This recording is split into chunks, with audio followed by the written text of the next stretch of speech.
Hello everyone, and welcome to another Cut Rate Commander Precon Upgrade Guide, the series where we take a look at Precon decks and bring them up to cut rate standards. My name is Grazzet, and today we'll be looking at the Deadly Disguise Precon for Murders at Karlov Manor and its face commander, the always watching Kaust Eyes of the Glade, which we'll be bringing up from its roughly $40 price point to an increased budget of $75 after upgrades. But before we continue, be sure to like, comment, and subscribe if you like this content. And if you really like it, please consider supporting the channel directly either through Buy Me a Coffee or through our Game Nerds affiliate link in the description. Also, be sure to stick around until the end of the video to see what commanders you'll be voting for an upcoming episode. So, with that out of the way, let's start by taking a look at the commander and playstyle. Kaust Eyes of the Glade is a 2/2 Dryad detective that costs a hybrid Boros and a green that has the following two abilities. Firstly, whenever a creature we control that was turned face up this turn deals combat damage to a player, we draw a card. And secondly, we can tap Kaust to turn target face down attacking creature we control face up. Breaking down his core stats, Kaust is sporting a low-to-the-ground CMC, an average stat block for his cost, and a pair of abilities focused around taking advantage of face-down creatures by both turning them face-up at no mana cost and using them to generate a card advantage as they swing in. Taking a closer look at Kaust's first ability, it functions as a simple way for us to turn our face-down creatures into repeatable card advantage, provided we're turning them face-up on the turn they connect with our opponent's faces. Now, of course, this includes the new disguise and cloak mechanics introduced in this set, but also encompasses older mechanics such as morph, megamorph, and manifest to give us even more means to get face-down creatures onto the battlefield to generate us card advantage. That said, this ability is entirely dependent on our face-down creature's actual ability to deal combat damage to our opponent's faces when we flip them over, which may not be reliable if our opponents simply chump our face-downs with expendable creatures, or have gigantic blockers that can reliably intercept most attacks regardless of what the morph actually is, making face-down creatures with built-in evasion more valuable as a way to reliably proc this draw, and ways to grant our creatures evasion or allowing them to crash through blockers also being appreciated to help enable our non-evasive morphs. This then pairs nicely with Kaust's second ability, which allows us to, at no mana cost, flip face-down attacking creatures by tapping him, enabling us to quote-unquote cheat out truly massive beatsticks well ahead of curve, and, interestingly, also lets us turn face-down cards face-up that we normally would be unable to do so, such as non-creature manifested and cloaked cards that are put into play via other effects, giving us the means to not only still be able to use said cards if we hit them with these effects instead of being stuck with them as 2/2s, but also, like previously mentioned, being able to get them into play for essentially free. And that's on top of getting those cards into play at any point during our combat phase, which can certainly throw a wrench in our opponent's ability to defend themselves from that attack depending on what they are. So, as we can see based upon his abilities, Kaust Eyes of the Glade is clearly a commander that cares about face-down creatures, generating value off of them as they turn themselves face-up, while also having the tools necessary to turn them face-up himself if he needs to. And, unsurprisingly, the core build reflects this playstyle quite nicely, including a wide variety of cards with morph, megamorph, manifest, disguise, and cloak that can get themselves and other cards into play face down, a decent suite of effects that care about our cards being turned face up to generate us more value and board presence, and a serviceable selection of non-morph specific payoffs that can take advantage of our morphs being creatures to generate us even more value as we cast them or as they swing in for damage. Now, with the fact that this deck out of the box plays into its face-down gimmick fairly well being established, there were a number of issues I encountered when testing it that resulted in the deck feeling like it really didn't do anything. Allow me to elaborate. Firstly, the base build's mana base, while very consistent, is absolutely glacial, containing a staggering 12 lands that always come into play tapped, and is made even slower by its inclusion of reveal and check lands, but only containing 11 basics to proc them, causing the deck to take a bit to get going out of the gate. And then, once we are able to start casting our spells, we'll often find ourselves with boards full of face-down cards and nothing to do with them. As while the deck does have a handful of ways to enable our creatures, it's not nearly enough to be able to do so consistently, which can often lead into scenarios in which we have a very wide board state, but no way to use it to close out the game. And the last issue is the deck's ability to generate card advantage, as our commander isn't exactly the most reliable source of it, and while the deck does have a respectable suite of card draw sources that can take advantage of our morphs to generate card advantage, it doesn't feel like it's enough to keep up with the fact that we'll be casting about a quarter of our deck for 3 mana a pop,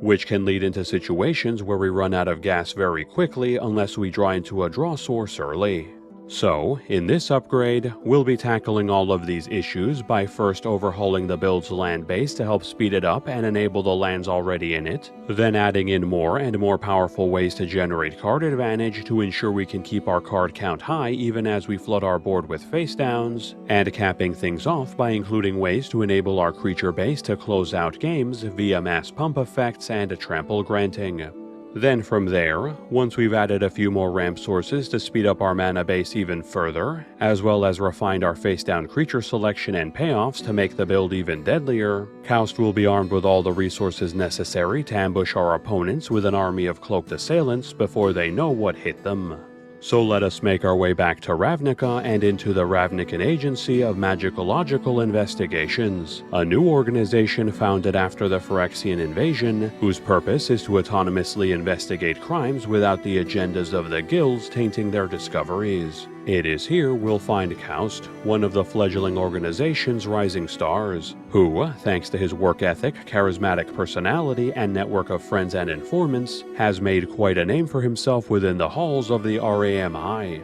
However, behind his friendly demeanor and disarming smile lies a man who's not above putting the good of the people over the bureaucracy of the justice system by taking matters into his own hands. Of course, he's more than willing to hand over culprits to the Azorius if doing so would be to the benefit of the community, but otherwise, for monsters who would escape justice on plea deals and technicalities, well, a misplaced file here, a tip-off there, and the would-be felon would find themselves on the run, only to meet him and his associates in the back alley of some nameless district, where Kaust would see true justice served and Ravnica would have one less monster. So, now that we know a bit more about the commander and playstyle, let's jump straight into the upgrades.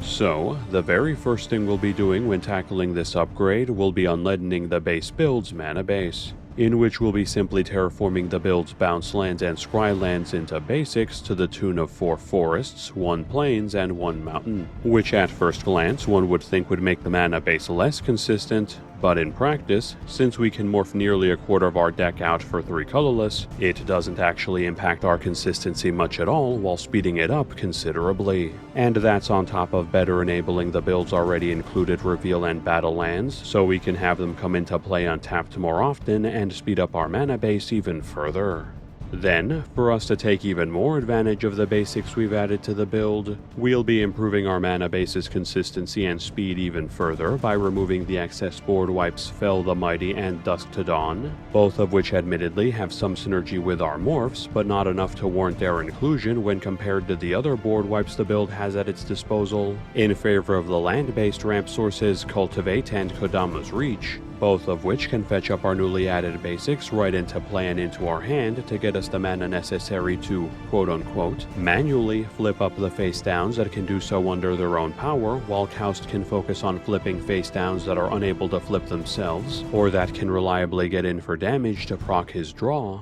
as well as scrapping the aura-based ramp source Wild Growth to make space for Farseek, which gives the build another staple green land ramp source that's capable of fetching up non-basics to improve the build's consistency even further. Now, staying on the core stats portion of our deck for a moment, but pivoting from improving our ramp package and onto overhauling our draw sources, We'll be supplementing the build's already decent selection of card advantage sources that take advantage of our creatures, face down or otherwise, to generate us value by swapping out the certainly good Lifecrafter's Bestiary for the better Guardian project, which doesn't cost us mana to use and also draws us cards off the build's decent number of ways to manifest and or cloak cards into play for even more value, replacing the somewhat awkward to use removal spell Decimate, since we need to have all its targets in play in order to be able to cast it in the first place, with Yaris, Roar of the Old Gods, which grants all our creatures haste, enabling our morphs to be flipped by Kaust on the turn they come down, generates us card advantage as our face down creatures get in for damage, and, should our opponents choose to block them and or destroy them through other means, he lets us turn them face up for free if they're permanents to further build up our board with, and scrapping the unfocused egg ransom note so we can slot in Ugin the Ineffable in its place, as his +1 is technically a repeatable if delayed draw source that helps us build up our board in the meantime, and whose passive colorless cost reduction helps us cast our morphs for only a single mana, while his -3 functions as excellent spot removal that can deal with almost any type of permanent threat on top of that. Then, with our land base and core stats properly padded out, our penultimate upgrade category will see us refine the build's already present sources of creature empowerment and enabling to give us the reach we'll need to help us close out our games, which we'll be kicking off by sending Teska, Judith's Hellhound, to the kennel, as it really needs to be either in the 99 or as the headliner of a dog-focused build in order to get the maximum use out of its effects, so we can add in Mirari's Wake, whose AoE stat bump is serviceable at making all our creatures more dangerous, but whose real draw is its ability to double our land base's mana production as soon as it comes down to give us all the mana we'll ever need from that point forward, and reburying Neheb the Eternal, which is a fantastic reprint, but, again, he would find a much better home in a burn-focused build of his own to get the maximum use out of his damage-based mana generation, to slot in Glorious Sunrise, which can provide our entire board with a +1/+1 stat bump and trample as they swing in so they can more reliably get in for damage. But if we don't need the mini overrun, we can instead use it to ramp ourselves, draw cards, or gain life for some additional utility outside of just smashing face. And while on the topic of trample granting, we'll be adding a few more AoE sources of it to the build by cutting the decent but mana-intensive Mirror Entity, the limited evasion granting Sidar Kondo of Jamora, and the hexproof or death touch granting Sareth the Viper's Fang, all of which are okay but not the most reliable at enabling our creatures to get in for damage, so we'll be giving their spots to Jetmir Nexus of Revels, Kamal Heart of Krosa, and Thunderfoot Baloth. The first synergizing fantastically with our wide board states while we assemble our morphs, manifests, and cloaks to not only increase their damage output as our board grows, but also granting those same creatures vigilance, trample, and double strike on top of that to make them even more dangerous. The second passively providing us with a free overrun on each of our turns to get all our creatures in for big damage consistently, and the last passively boosting all our creature stats so long as it's in play, while, again, granting them trample so they can crash through blockers as they swing in, all of which give us the ability to close out games on bodies that synergize well with the new and old creature matter payoffs in the build, and, if manifested or cloaked, we can drop them on our opponents out of nowhere and give them only the smallest of windows to react to them.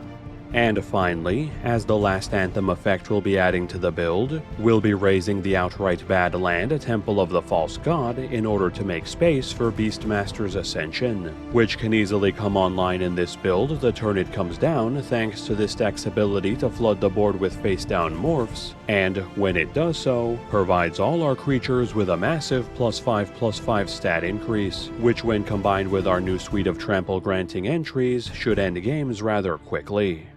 Now, with the deck's main issues all taken care of, all that's left to do is to refine the base build's admittedly already very good face-down creature lineup with some new inclusions from the base set. such as replacing the land-fetching Nervous Gardener with the removal piece Unyielding Gatekeeper, which gives us more on-theme interaction via either removing our opponent's permanents or flickering our own, benching the token creating Broodhatch Nintuko so we can add in Aurelia's Vindicator, which provides us with even more instant speed and scalable removal that we can use to remove attacking creatures to protect ourselves, or get rid of potential blockers to leave our opponents more vulnerable to our attacks. And lastly, cutting the deck's other token generator, Thelonite Hermit, so we can make room for Pyrotechnic Performer, whose ability to turn our face-down creatures into AoE burn against our opponents can outright eliminate the entire table when combined with the high-statted morphs the build has at its disposal.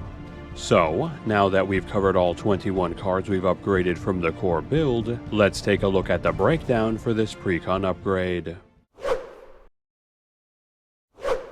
This deck currently has 37 creatures including our commander, 5 instants, 7 sorceries, 10 enchantments, 4 artifacts, 1 planeswalker, and 36 lands. Looking at the stats that matter to our game plan, we have 24 cards in the deck that can enter play as face-down creatures, 8 cards that can have other cards enter play as face-down creatures, 15 cards that care about face-down creatures, 13 cards that care about creatures in general, 9 cards that either temporarily or permanently increase all our creatures' stats, and 5 cards that enable our creatures to either bypass or crash through blockers, leaving us with a solid morph/face-down focused build with plenty of ways for us to get face-down creatures into play, enable them, and generate value off of them, alongside a good number of ways to increase their lethality so they can close out games for us reliably. Then for general deck stats, we have 15 ramp sources, 14 card draw sources, 11 targeted removal sources, and 2 board wipes. Our ramp and draw being slightly higher than average since we want to have the resources necessary to keep casting our morphs to build up our board, and replacing them as we do so we don't run out of cards in hand.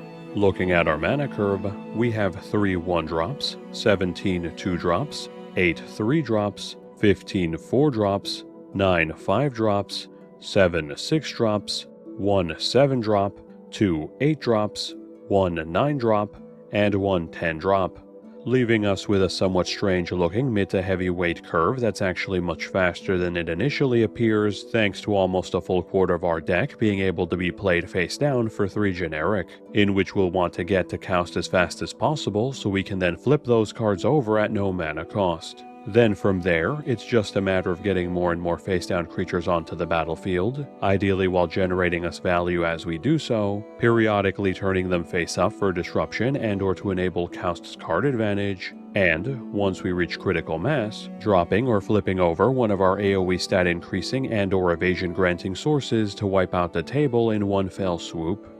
The final price of this build then comes out to be $74.43 after upgrades. This price does not include tax or shipping, and assumes that the price you paid for the Precon was $40. The price of most of these cards was calculated by using the cheapest listed marketplace price on TCG Player at the time of this recording, though for a few cards still on presale, pricing on Card Kingdom was used instead. Now, for side grades, we can consider replacing Cultivate with Expose the Culprit to give us another way to flip over cards that are unable to flip themselves, or that we simply want to cheat on their flip cost, while occasionally getting extra uses out of our disguise creatures, though at the cost of our mana acceleration and consistency. And Glorious Sunrise can be traded out for Temur Sabertooth if we want less ways to empower our board and more ways to get extra uses out of our face-down creatures' effects once we flip them over via bouncing them back to our hands. Then for upgrades, apart from swapping out Scourge of the Throne for Elishnorn Grand Cenobite to give us another way to empower our creature base while crippling our opponents, and trading out Imperial Hellkite for Aura Shards if the former no longer has any valid search targets to give us a repeatable way to pick apart our opponent's back row as we cast or manifest our creatures, I really can't think of any other on-theme suggestions to make here. Okay, that's breakdown done. Time to move on to the outro to wrap up these upgrades. What's that?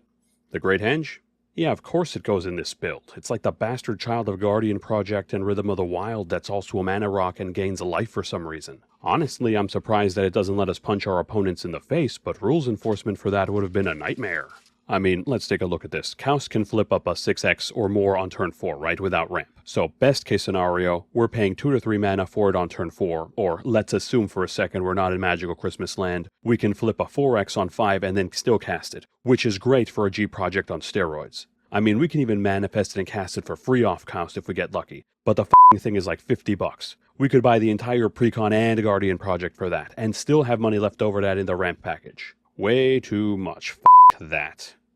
Wait, are we still rolling?